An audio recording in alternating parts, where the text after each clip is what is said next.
আমার হাজবেন্ডের ফ্রেন্ড এর নাম হচ্ছে প্রিন্স বর্মন। ও আমাদের ওইখানে যাতায়াত করতো, মানে মনে হয় 2 বছর থেকে এরকম যাতায়াত করতো। একটা সম্পর্ক তৈরি করার পরে ও আমাদের একটা মানে বলে যে আমাদের মানে বিদেশ নিয়ে যাবে, এরকম করে চক্রান্ত করে আমাদের কাছ থেকে মানে লোন তুলা করায়, আমাদের সমিতি থেকে 10 লাখ টাকার মতো লোন তুলা করায়।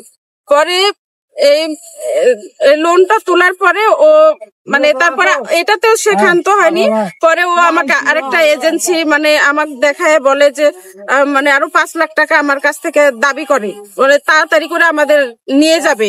এরকম করে মানে এরকম করে সে আমাকে মানে আমার যখন একটু ডাউট হয় যে সে মানে আমার মানে মনে হয় টাকা দিচ্ছে না, আমার একটু ডাউট হয়, তখন আমি তাকে বলি যে আমাকে অন্তত আমার কিছু টাকা দিতে হবে। এই কথা বলার পরে সে আমাকে একটা 5 লাখ টাকার চেক লিখে দেয়। পরে আমি ওই চেক লেখার পরে আমি যখন ইয়াতে যাই, ডাচ বাংলা অ্যাকাউন্টে যাই, তখন তারা বলে যে আমার অ্যাকাউন্টে মানে তার অ্যাকাউন্টে টাকা নাই। সেই দিন থেকে তার ফোনটা বন্ধ এই প্রতারকের। এখন আমি অল্প অল্প করে আমি জমাইছিলাম, সে আমার সেভিংস করছিলাম, সেই টাকাটাও সে নিয়ে চলে গেছে এবং